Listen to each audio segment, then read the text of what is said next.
ఈ నెల 9వ తారీఖు నుంచి రాష్ట్ర ప్రభుత్వం చేపట్టిన మహాలక్ష్మి ఉచిత ప్రయాణం మహిళలకి, ఆడపిల్లలకి, అదేవిధంగా థర్డ్ జెండర్కి టీఎస్ఆర్టీసీ యాజమాన్యం చాలా సక్సెస్ఫుల్గా ఇంప్లిమెంట్ చేయడం జరుగుతుంది.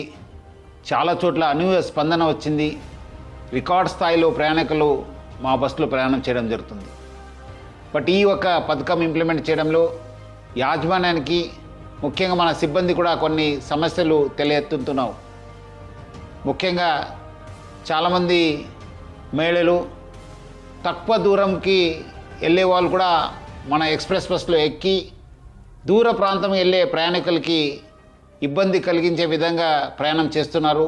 వాళ్ళందరికీ కూడా నా తరఫు నుంచి, యాజమాన్య తరఫు నుంచి కోరుతున్నాను, మీరు తక్కువ దూరంలో వెళ్ళే వాళ్ళైతే వెలుగు బస్సులో ప్రయాణించాలని చెప్పి నేను మరీ కోరుతున్నాను. అదేవిధంగా కొంతమంది మహిళలు స్టేజ్ కాకుండా మధ్యలో, రోడ్ మధ్యలో ఆపడము, లేదంటే ఎక్కడ కావాలి అక్కడ ఆపండి అని చెప్పి అడుగుతున్నారు. దీనివల్ల కూడా చాలా దూర ప్రాంతంలో వెళ్ళే వాళ్ళు కూడా చాలా ఇబ్బంది కలుగుతుంది. స్టేజ్ దగ్గర మాత్రమే మా బస్సు ఆగడం జరుగుతుంది. సో ముఖ్యంగా దీనివల్ల కూడా దూర ప్రాంతంలో వెళ్ళే వాళ్ళు, వేరే ప్రయాణికులు కూడా మేలు జరుగుతుంది.